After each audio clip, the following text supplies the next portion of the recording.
بسم اللہ الرحمن الرحیم۔ السلام علیکم ورحمۃ اللہ وبرکاتہ۔ کلاس 6 کے پیارے بچوں، آج ہم پڑھیں گے پیج نمبر 30 سے، اور پیج نمبر 30 سبق نمبر 4 اور نماز پڑھیں گے، اور نماز میں بھی درود ابراہیمی اور دعائیں۔ درود ابراہیمی آپ جانتے ہیں کہ جس درود شریف کو ہم اور آپ نماز میں پڑھتے ہیں، اس درود کا نام ہے درود ابراہیمی۔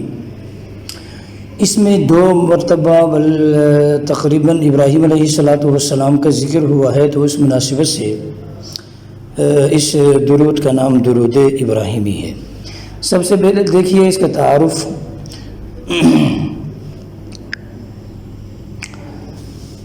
درود نبی صلی اللہ علیہ وسلم کے حق میں دعا کرنے کا نام ہے، اور نبی کریم صلی اللہ علیہ وسلم کی بعثت کے تقریباً 1500 سال بعد مدینہ طیبہ سے ہزاروں میل دور آج ہم بحیثیت مسلمان زندگی گزار رہے ہیں، تو ہمیں ایمان کی یہ نعمت اللہ کے فضل کے بعد آپ صلی اللہ علیہ وسلم کی قربانیوں کے نتیجے میں ملی ہے۔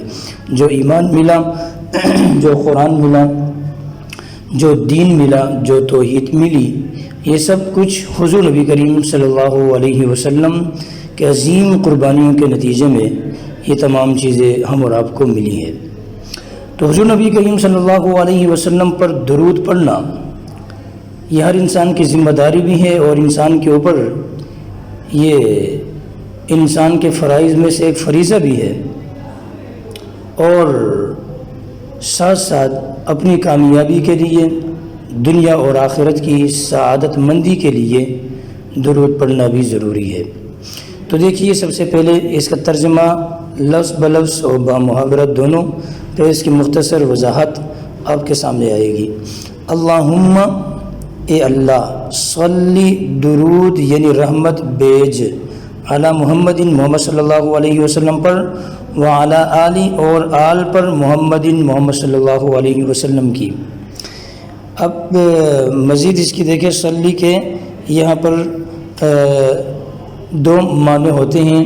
ایک ہوتا ہے صلی نماز پڑھ، اور صلی علی اگر آ جائے تو اس کا معنی ہوتا ہے رحمت بیج۔ اور اس کا بامحاورہ ترجمہ دیکھیں، اے اللہ رحمت بیج محمد صلی اللہ علیہ وسلم اور محمد صلی اللہ علیہ وسلم کی آل پر۔ درود ایک دعا ہے جس میں ہم، یہاں سے دیکھیں اس کی وضاحت ہے، درود ایک دعا ہے جس میں ہم اللہ تعالیٰ سے یہ دعا کرتے ہیں کہ وہ رسول پاک صلی اللہ علیہ وسلم پر مزید رحمت اور برکت نازل فرمائے۔ حضور اکرم صلی اللہ علیہ وسلم کی قربانیوں اور احسانات کا بدلہ دینا تو ہمارے بس میں نہیں ہے، اس لیے ہم درود کے ذریعے اللہ سے دعا کرتے ہیں کہ اے اللہ، تو ہی حضور صلی اللہ علیہ وسلم اور ان کی آل کو ان کی قربانیوں کا بدلہ دے۔ اے اللہ، حضور صلی اللہ علیہ وسلم پر اور ان کی آل پر رحمتوں کی بارش فرما۔ آل محمد صلی اللہ علیہ وسلم کے معنی آپ کی اولاد، ازواج مطہرات اور آپ کی اتباع کرنے والے ہیں۔ تو دیکھیں، اگر ہم حضور کی اتباع کرتے ہیں، یا جو بھی شخص حضور کی اتباع کرتا ہے، تو پھر اس کے لیے پوری دنیا کے مسلمان ہر نماز میں دعا کر رہے ہوتے ہیں۔ دیکھیں یہاں جو آل ہے، اس کا معنی آپ کی اولاد ہے، آپ کے خاندان کے لوگ ہیں، اور ازواج مطہرات ہیں، اور اس کے علاوہ آپ کے متبعین ہیں، آپ کے نقش قدم پہ چلنے والے، آپ کی اطاعت کرنے والے، وہ بھی اس زمرے میں آ جاتے ہیں۔ تو اگر آپ حضور کی اطاعت کرنے والے بن جائیں تو پھر ہر نماز میں ہر نمازی آپ کے لیے گویا دعا کر رہا ہوتا ہے۔ کما، جیسے، صلیتا بیجی رحمت تو نے، علی ابراہیم، ابراہیم علیہ السلام پر، وعلی آلی، اور آل پر، ابراہیم علیہ السلام کی۔ دیکھیں کما کے شروع میں کا معنی ہے جیسے، کما جیسے، دونوں کا معنی کیا ہے؟ جیسے کے لیے استعمال ہوتا ہے۔ صلیتا، تو نے نماز پڑھی، صلیتا علی ابراہیم، تو نے رحمت بیجی ابراہیم علیہ السلام پر۔ تو دیکھیں اگر یہ صلیتا صرف آ جائے اور اس کے ساتھ اعلیٰ نہیں لکھا ہوا ہو تو اس کا معنی ہوتا ہے کہ نماز پڑھ، یا تو نے نماز پڑھ لی۔ تو صلی تک لفظ کے ساتھ اگر اعلیٰ آ جائے تو پھر اس کا معنی نماز کے نہیں ہوگا، بلکہ رحمت اور درود بھیجنے کے معنی میں یہ استعمال ہوگا۔ اور آگے دیکھیں، آل اولاد ازواج، اور تیسرے نمبر پر اتباع کرنے والے۔ آل کے زمرے میں کتنے معنی آتے ہیں؟ اولاد، ازواج یعنی بیویاں، ازواج سے مراد، اور اتباع کرنے والے۔ جیسے محاورہ ترجمہ دیکھیں، جیسے رحمت بھیجی تو نے ابراہیم علیہ الصلوۃ والسلام پر اور آل ابراہیم پر۔ اور اس کے بعد دیکھیں اگلا پیج ہے، پیج نمبر 31، اور دیکھیں یہاں پر اس کی وضاحت ہے جو اس سے پہلے درود کا ایک مختصر جملہ گزر گیا اس کا۔ اے اللہ، اے اللہ، جس طرح تو نے حضرت ابراہیم علیہ الصلوۃ والسلام کی آل یعنی اولاد پر اپنی رحمت بھیجی کہ ان میں اپنے نبیوں کو پیدا فرمایا جو تیری طرف لوگوں کو بلاتے تھے، اسی طرح تو حضرت محمد صلی اللہ علیہ وسلم کی اولاد پر بھی اپنی رحمت نازل فرما کہ ان کی اولاد میں نیک لوگ پیدا ہوں جو ہر دور میں انسانوں کو تیرے سیدھے راستے کی طرف بلاتے رہے۔ اس کے بعد انکا حمید مجید، انکا بے شک تو ہے حمید تعریف کے قابل، مجید بزرگی والا۔ ان بے شک کا معنی تو، ان کا معنی بے شک، صرف کا زبر کا ہے، اس کا معنی تو۔ حمید قابل تعریف، ہم کہتے ہیں تعریف، مجید بزرگی والا۔ با محاورہ ترجمہ، بے شک تو تعریف کے قابل اور بزرگی والا ہے، بے شک تو ہی تمام تعریفوں کے قابل ہے اور بزرگی والا ہے۔ تیرا ہم پر بڑا احسان ہے کہ تو نے حضرت محمد صلی اللہ علیہ وسلم کو بھیجا جنہوں نے دین کی ہر بات ہم تک پہنچائی، اس لیے کہ حضور نبی کریم صلی اللہ علیہ وسلم ہی وہ ہستی ہے کہ جس کے وسیلے سے ہم کو سب کچھ ملا۔ حقیقت تو یہ ہے، یہ جو دنیا ہمیں نظر آتی ہے، جو کچھ بنا ہے، جو کچھ ہے، سب کچھ حضور کے برکت سے یہ تمام چیزیں وجود میں آئی ہے۔ آگے دیکھیے، اللہم، اے اللہ، بارک برکت عطا فرما، علی محمد محمد صلی اللہ علیہ وسلم پر، وعلی آل اور آل پر محمد صلی اللہ علیہ وسلم کی۔ اچھا دیکھیں، بارک، عید مبارک، برکت والے عید ہو، یہ اسی دیکھیں اردو میں بھی ہم کہتے ہیں نا کہ عید مبارک یا شادی مبارک، اور یہاں جو لفظ استعمال ہوا ہے بارک، تو یہ اسی لفظ سے، اردو کا لفظ بھی اسی سے نکلا ہوا ہے، تو یہی برکت کا معنی میں استعمال وہاں پر بھی ہوتا ہے جو اردو میں ہم کرتے ہیں، استعمال کرتے ہیں، اور یہاں پر بھی یہ برکت کے معنی میں ہی استعمال ہوتا ہے۔ اور آل کا معنی جیسے پہلے بھی یہ بات گزری ہے، آل کا معنی ہے اولاد بھی ہے، ازواج بھی ہے، اور اتباع کرنے والے بھی، ٹھیک ہے۔ اے اللہ، برکت عطا فرما محمد صلی اللہ علیہ وسلم پر اور آل محمد صلی اللہ علیہ وسلم پر۔ برکت کا معنی ہے بلائیوں اور نعمتوں کا ہمیشہ قائم رہنا۔ اعمال میں برکت کا مطلب ہے کہ ان کی قبولیت اور ان کا بہترین بدلہ ملنا ہے۔ اولاد میں برکت سے مراد اولاد کا کئی نسلوں تک باقی رہنا ہے، اور یہ دعا کہ آل محمد صلی اللہ علیہ وسلم کو برکت دے سے مراد ہے کہ آپ صلی اللہ علیہ وسلم کی اولاد کو اور آپ کے طریقے پر چلنے والوں کو اے اللہ تو ہمیشہ قائم رکھ۔ بہت بڑی دعا ہے۔ جو حضور صلی اللہ علیہ وسلم سے محبت کرے گا اور آپ کے دین پر صحیح معنوں میں چلے گا تو ہر مومن مسلمان اپنی دعا میں ان الفاظ میں اس کے لیے بھی گویا دعا کر رہا ہوتا ہے۔ کما جیسے، دیکھیں یہاں سے میں پڑھا رہا ہوں، کما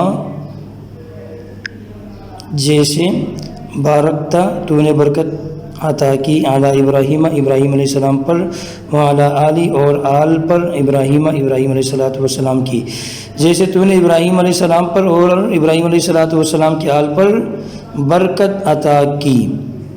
اب اگلا پیج نکالیے، پیج نمبر آپ کا ہے 32، یہاں پر سے دیکھیے،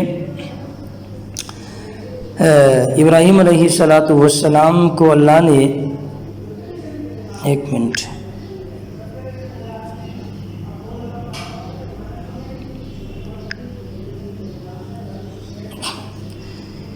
اچھا دیکھیں، ابراہیم علیہ السلام کو اللہ نے ایسی امامت دی، ایسا مقام دیا کہ دنیا کے سب مسلمان، عیسائی اور یہودی انہیں نبی مانتے ہیں۔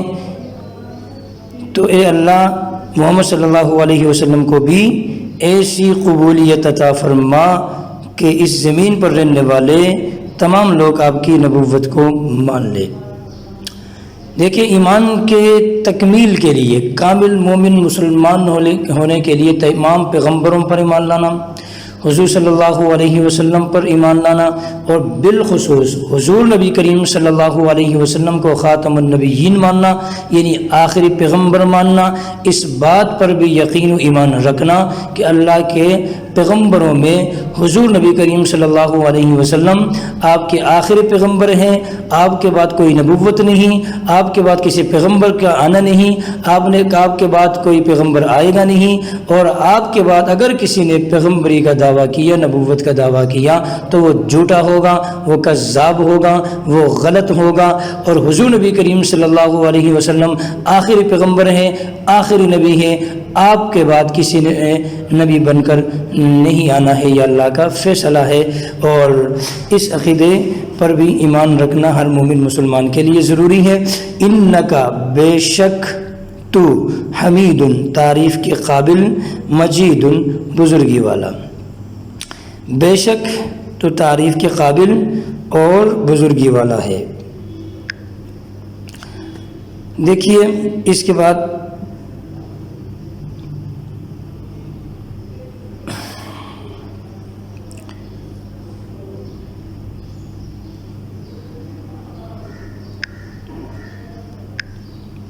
یہ دیکھیں، یہاں سے میں آپ کو پڑھا رہا ہوں۔ حضور صلی اللہ علیہ وسلم پر درود بھیجتے وقت ہمیں آپ صلی اللہ علیہ وسلم کی یہ حدیث بھی یاد رکھنی چاہیے۔ حضرت انس رضی اللہ تعالیٰ عنہ سے روایت ہے کہ رسول پاک صلی اللہ علیہ وسلم نے ارشاد فرمایا کہ جو شخص مجھ پر ایک مرتبہ درود بھیجتا ہے، اللہ تعالیٰ اس پر 10 رحمتیں نازل فرماتے ہیں اور اس کے 10 گناہ مٹا دیتا ہے اور اس کے 10 درجات بلند کر دیتا ہے۔ اس حدیث کو آپ نے یاد کرنا ہے۔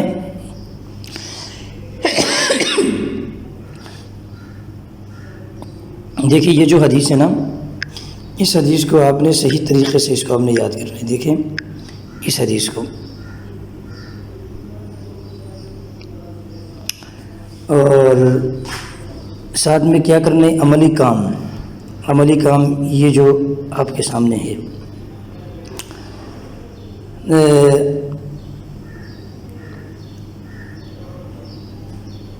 عملی کام میں آپ نے کرنا یہ ہے، یہ دیکھیں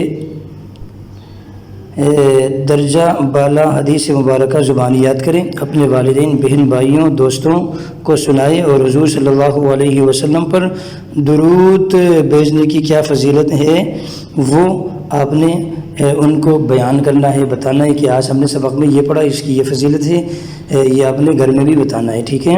پھر اس کے بعد ہے نئی بات، صلی اور صلی علی کا فرق۔ صلی جب اکیلا آتا ہے تو اس کا مطلب ہوتا ہے کہ نماز پڑھنا، لیکن اس کے ساتھ اگر علی لگ جاتا ہے تو اس کا مطلب بدل جاتا ہے، یعنی صلی نماز پر اور صلی علی کا مطلب رحمت بیچ۔ میں نے آپ کو یہ بات پہلے بھی بتائی اور اس کو بھی آپ نے ذہن میں بٹھانے اور نوٹ کرنا ہے۔ نماز میں ہم درود، دیکھیں نماز میں ہم درود شریف کے بعد جو دعا پڑھتے ہیں ان میں ہم اللہ سے اپنے گناہوں کی معافی مانگتے ہیں، اور وہ دعا کون سی ہے وہ دیکھیں، وہ یہاں سے آپ شروع کرتے ہیں، اللہم انی، اللہم اے اللہ، انی بے شک میں ظلمت، میں نے ظلم کیا، نفسی اپنی جان پر، ظلم کثیرن بہت زیادہ، نفس کی جمع نفوس اور انفس آتا ہے، ٹھیک ہے، اس کو بھی ذہن میں رکھنا ہے، اردو میں بھی اکثر یہ استعمال ہوتا ہے، کتنے نفوس پر مشتمل جماعت ہے جیسے کہا جاتا ہے نا، تو نفوس یہ اردو میں بھی استعمال ہوتا ہے، نفس بھی اردو میں استعمال ہوتا ہے۔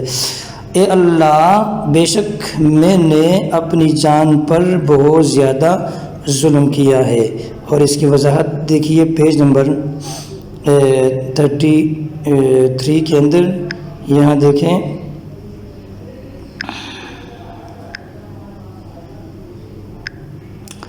Page number 33۔ پیارے بچوں، دعا کے ان کلمات میں ہم اللہ تعالیٰ کے سامنے اپنے گناہوں کا اعتراف کرتے ہیں کہ اللہ میں نے تیرے احسانات کے باوجود بہت گناہ کیے ہیں، تو مجھے معاف فرما دے، آگے دیکھیں ولا اور نہیں، یغفر بخش سکتا ہے الذنوب گناہوں کو، الا سوائے انت تیرے، و کمانا اور لکمانا نہیں، یغفر بخش سکتا ہے ذنب گناہ، ٹھیک، اور اس کے جمع ہے الذنوب، ٹھیک، اور تیرے سوا کوئی بھی گناہوں کو نہیں بخش سکتا، میرے ان گناہوں کو تیرے سوا کوئی بھی معاف نہیں کر سکتا، تو ہی مالک ہے اور تو ہی رحم کر دے۔ فاغفر لی پس بخش دے مجھ کو، مغفرتاً من عندک اپنی خاص بخشش